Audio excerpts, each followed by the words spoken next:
think we can say with a degree of certainty that this week's episode of AEW Dynamite was brought to you by the word shib. We can't say the real thing here on YouTube because YouTube gets mad, but I'm sure you can rearrange those letters and you know what I'm talking about. And yes, it was a little bit like that South Park episode. It was also flubbing brilliant. Before this week's Dynamite, people were going, it doesn't look very good on paper. Have you not learned when it comes to professional wrestling that sometimes you can approach a show and think, oh, I wonder how it's going to go, and it leaps out of your television and it slaps your ass. Not literally, but come on. Start being a half-filled up cup kind of a guy. But my name is Simon Miller. Thank you very much for joining me as always. It is time to up those downs to the latest episode of AEW Dynamite, which essentially is acting as a go-home show for one of the craziest episodes of Dynamite that are happening next week at Arthur Ashe Stadium. Let's just get into it and up those downs.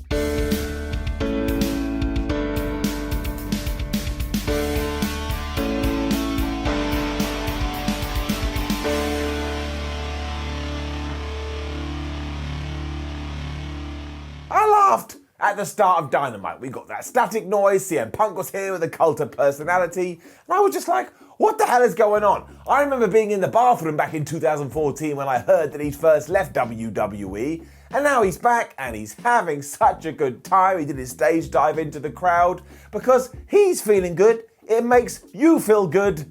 That's why it's getting it up. He was also on commentary for the entire evening and he did a really good job. And then what happened right after this was Adam Cole's music hit, and every single person in this arena lost their damn minds. Screw baby faces, screw heels, just give me noise. That's all I want for a wrestling show is noise, even if it's someone just going, right into my face. I'm giving it up. And that is also because he was taking on Frankie Kazarian, who, let's not forget, is also a tremendous professional wrestler, and they just had a really solid, great wrestling match. And it was a bit like wrestling tennis, as we talk about all the time here on Ups and Downs, as they were just busting out moves before the other guy said, nope, you're not going to do that, and I'm going to bust that move instead. I mean, Kazarian hit the most devastating move in all of sports entertainment, the surprise roll-up, and Adam Cole got out of that, and he hit a Ushigoroshi, and then he went for a super kick, but Frank basically caught his leg mid-thrust, and he whammed him with a German suplex. I just thought I should give them a little bit of a round of applause. They started punching each other in the face because, of course, they were having a fight, and at this point, Kazarian was able to get one final lariat,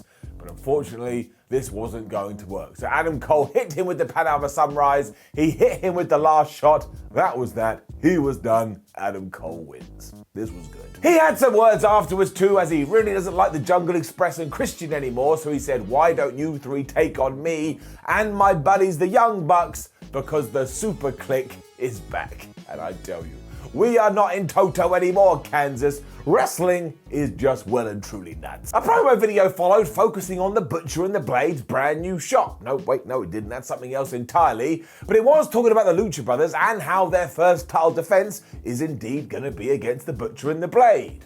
And I was a little bit like, I don't understand how that's a thing, but maybe they gave Tony Khan some good meat. We also saw Fuego del Sol and Sammy Guevara having a chat.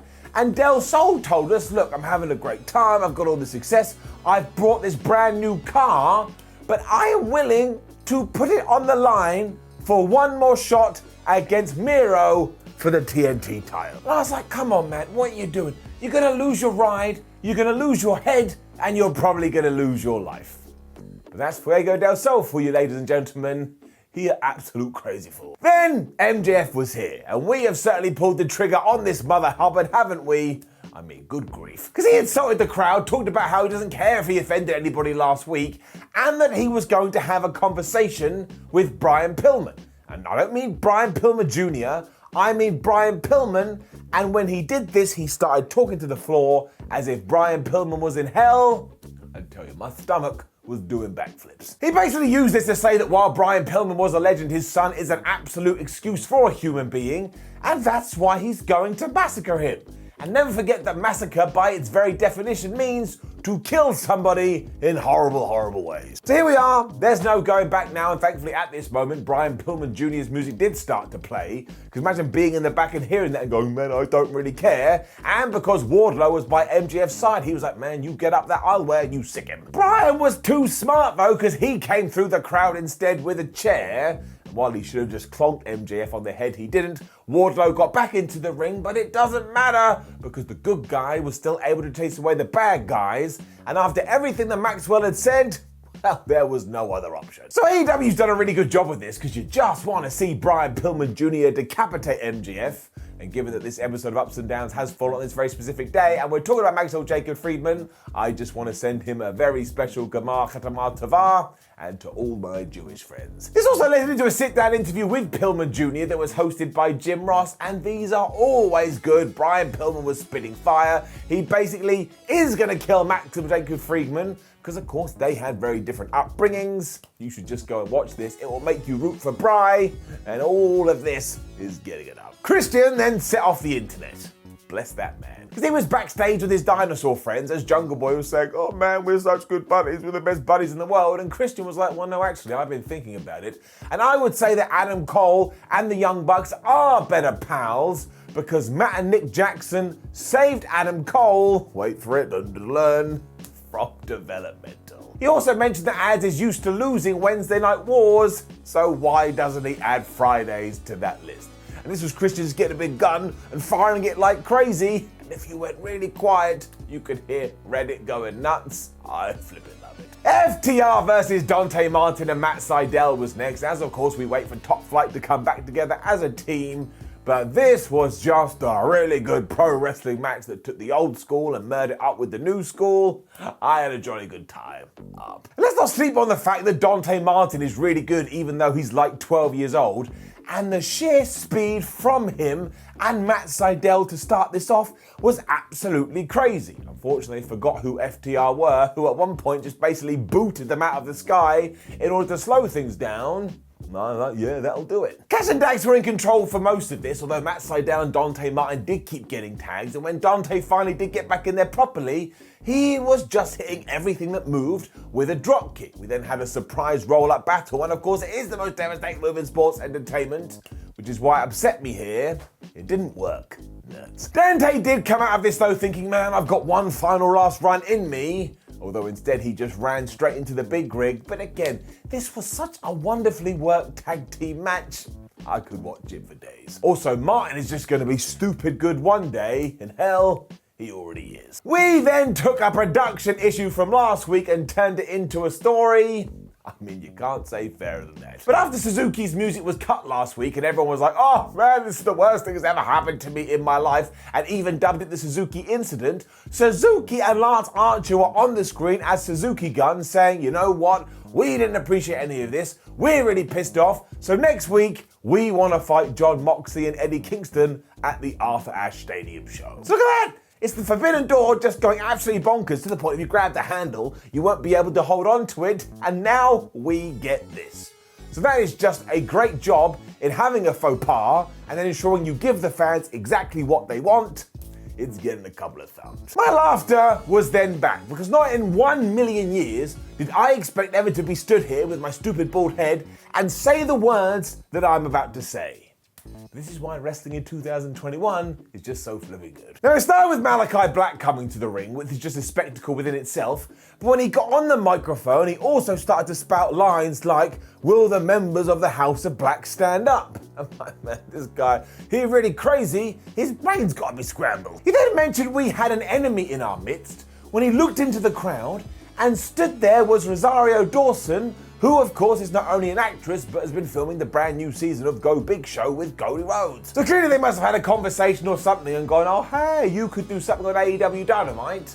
I'm just going to be very honest with you, I like Rosario Dawson, so I enjoyed seeing her here. It also looked like at one point that Malachi's plan was to beat her up too, so that was a bit like, oh man, this is uncomfortable. When of course Cody Rhodes made his big return to AEW, Dawson even jumped on Malachi's Black, but all of this was just crazy, especially because then Cody and Malachi started fighting into the crowd. I mean, Rhodes even got a drink and splashed it right in his face. This was really good. They're also fighting next week, and that feels like a big match as well, and this was effective because it was so simple, and we had a little bit of the famous person like, oh man, I can't believe they're doing it. It just worked so well together.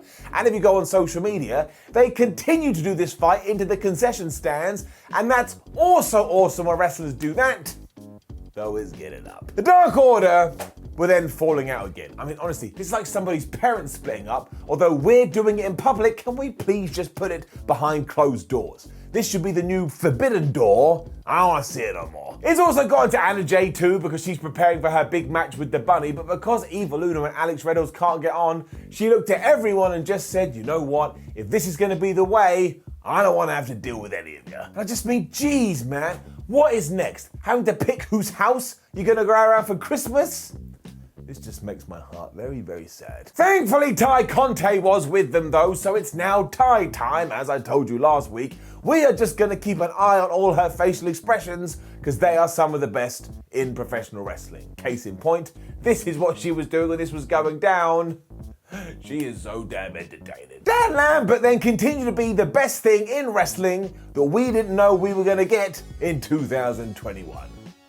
I mean, how is he this good at being a Nimrod? But he was out there with Scorpio Sky, Ethan Page, Andre Arlovsky, and a bunch of other MMA dudes. And he was just going, man, everyone in this town, all the men are really small, and all the women are really big, and I hate flippy-dippy-doo-dah wrestling. And then, yes, he said the S word around about 78,922 times. But if you are looking somebody to boo, you could really boo this man. For a while, we've been wondering who the first challengers to this team were going to be as well.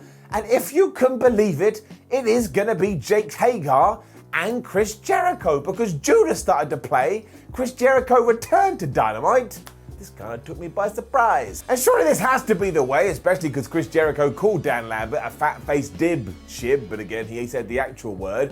And at this point, Dan just started to melt down because he couldn't believe what was going on, and even said, oh, Chris Jericho, you're a bad man, and you manipulate people to buy your merchandise and to buy your records. I'm pretty sure that's every single wrestler ever. Just as it seemed like they were going to have a match, Lambert told us that he would never have a fight in this stupid city and they'll do it next week instead, which means once again, next week's Dynamite is like pay-per-view quality, but also two, I find this massively intriguing, because I have said for a while that I think Ethan Page and Scorpio Sky need to win their next feud, but Chris Jericho has lost just a little bit lately, so now I am absolutely intrigued. I also think it's only fair that we send out some TLC to Chuck Taylor at the moment, who just must be absolutely crushed. He has wanted to say the S word on Dynamite for ages, and now everybody literally has stolen his thunder. We then found out why the Gun Club attacked Paul White a few weeks ago. Now, I'm not gonna lie, because I'm a giant asshole, I'd actually forgotten about this, but bravo for AEW for coming up with a reason, because, you know, sometimes wrestling just hopes you forget. Sadly, their reason for all of this was just a little bit, because they were like, we're undefeated in tag team action, but we're not getting any respect. And I was like, is that Paul White's fault? Is he the reason you're not getting Has he got out of his way to screw you over? I don't get it. So this was a little bit weird, and I don't want to rag on it too much, because this actually may have been one of the best Billy Gunn promos I've ever seen. He seemed really fired up, but also, yes, doesn't actually make a total lot of sense, even though I also think this would actually be good for them. They'll be better as heels, but still down. AEW then put on Layla Hirsch versus Jade Cargill, and the absolute best thing about this is that it showcased the variety they have in their women's division, because of course Jade Cargill is basically like Storm, and Layla Hirsch is a bit like a female version of Taz, but in her own special way, and they just had a really good wrestling match. We were always going to have Cargill overpowering Layla because of course of the size difference, but Layla was still busting out her submissions to try and slow Jade down. And did that work? No. Instead, Jade basically powerbombed her out of the bones. Hirsch is just so damn scrappy though. She was even jumping on Jade Cargill's back going, man, why won't you just go to the floor? And even though Jade Cargill was trying to swat her around like a fly, Hirsch just wouldn't stay down. And she even hit her with a German suplex. Followed that with a dive too, and I was like, man, I really, really like Layla Hirsch. But as she seems to do a lot, and I suppose this will come with experience, she decided to try and hit a moonsault. That did not go well. Jade Cargill hit her with the facebuster instead, and she got the win, but as the commentators also made sure we knew, this was the biggest challenge yet for Jade Cargill, and while she's so obviously going to go on to become a star, I think Layla Hirsch too has her big future ahead of her. So these two will be money one day, and I won't say that you heard it here first, because that would be an absolute lie.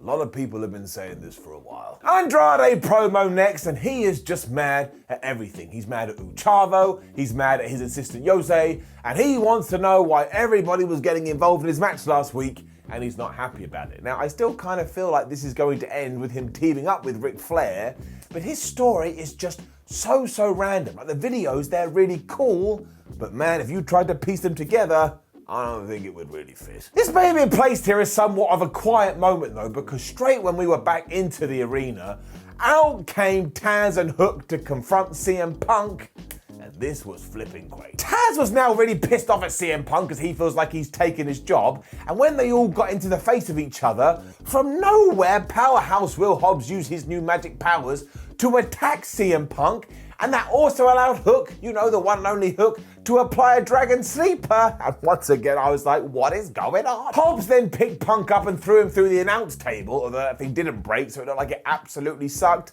And what an absolute excellent angle this was, especially because next week, we are doing Powerhouse Hobbs versus CM Punk, and that to me just feels like something I made up and wrote down in my fantasy journal, which is not a real thing, I promise you, but it's actually true. You also saw Hook get physical, so now the internet is having an absolute field day with it. This was so well done. As was Darby Allin versus Shawn Spears. I mean, it was just a good match. The real heroes and villains of the piece were Sting and Tully Blanchard, who just could not help but getting involved. And at one point, Spears got a cloth and he wiped the face paint off Darby Allin's face. And for some reason, this was like he got on a pen and stabbed him right in the eye. People were horrified and shocked. And that's why wrestling can be so damn good. They battled really well though, and even the steel stairs got involved. And that's when you had Shawn Spears sat on those steps and Darby Allin did his crazy suicide dive that just wiped them both out as they hit the floor. And honestly, we've said it before, we'll say it again. Everybody just stop doing dives. You don't do it as good as Darby Allin. It also allowed him to hit the coffin drop afterwards for the win, and this was just really nice. Until of course FTR were back.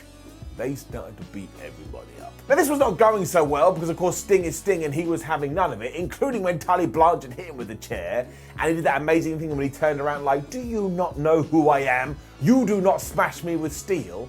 But then FTR grabbed him, and if you can believe it, they gave Sting a spike pile driver, and I think I almost died. And it was then Blanchard who copied what Shawn Spears has done, and he started to wipe the face paint off Sting. And once again, I was horrified, like, how could you do this to the man?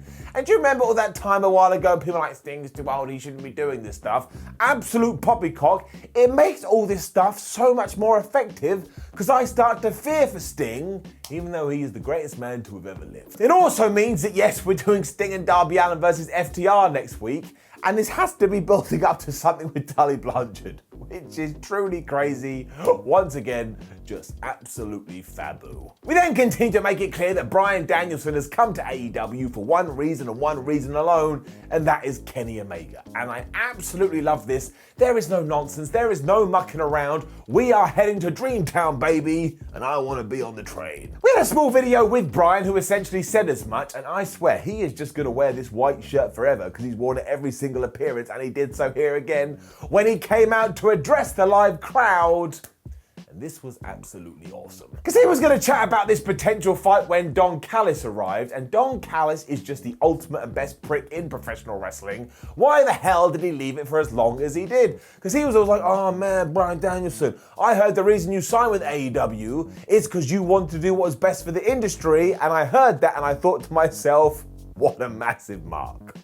Once again, I may have just had a little bit of a giggle. Danielson basically ignored him and said, I want nothing to do with you, Don Callis. I want to talk to you, Kenny Omega, because I don't even care about the world title right now. One day I will, but I am just desperate to prove to you that I am the best wrestler in the world and you are not, so why don't we get it on next week? And if you're any kind of a fan, you should have been doing backflip here like me because it's so damn exciting. Callis kept saying no, so Danielson decided that Kenny Omega must have lost his balls. And imagine that was true, but you kept on wrestling. But you can't say this to a sports entertainer. Kenny Omega was visibly upset. He took the microphone and of course he only uttered one word to let him know of his decision.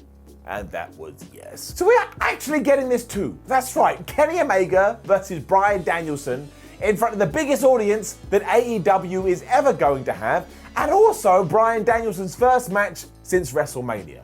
All of this is too much for my brain, but it is so damn good.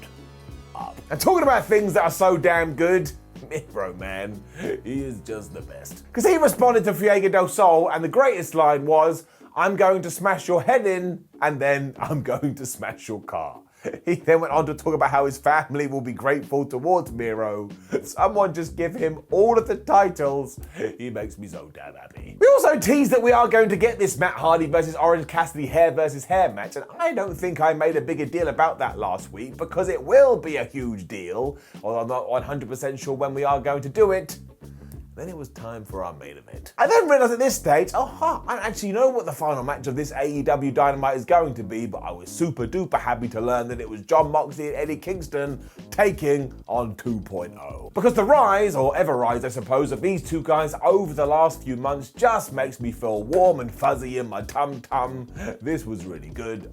They of course attacked before the bell along with their son Danny Garcia because that's just what they do. Although this was never going to go well, Jon Moxley and Eddie Kingston couldn't have fought back any quicker if they tried, and once again Moxley just started biting people. And we've just got to call a spade here. That's really weird. Garcia realised the danger, so he used the last of his MP to cast distraction, and that did work for a little bit. But then Eddie Kingston got in the ring, and Danny Garcia was still casting distraction, which did lead to yet another most devastating move battle. But none of this worked, and in fact, all it did was kind of piss Mox and Eddie off. Basically, they got out of that, hit their lariat suplex combo, and they won. It was kind of like they had dinner reservations, and they were worried about being late. And I suppose that's very respectful of them. You do want to be on time. AEW then made up for next week because yes, Suzuki was here and you got his full entrance so you could have all the fun with it that you wanted to. But what we really should be focusing on is the crazy bruise under his eye that he did get from his match with Jon Moxley last week. And here we were going, I can't believe I didn't hear my song. And poor Suzuki walking around with a wound. All four guys then ended Dynamite by just having this awesome brawl as we got a classic Jim Ross saying, oh man, I'm sorry, we're out of time, people, as the show did cut off. And if you were looking for a way to be excited about Rampage and be excited about Dynamite next week, well, AEW found a way to give that to you. I just wanted it right now. So of course it does mean overall this show gets an up. And again, as we said earlier, if you had any reservations beforehand, my word, will they just run into the ground. This was absolutely superb, and it's getting up. Now, please do leave a comment below and let us know what you thought about last night's AEW Dynamite. Like the video, share the video, and subscribe. Head on over to WhatCulture.com where you can keep up to date with all the wrestling news. Make sure you come say hello to us on social media and watch more ups and downs videos because I love wrestling, so you don't have to. My name is Simon Miller. Thank you for watching me as always, and I'll see you on the next one.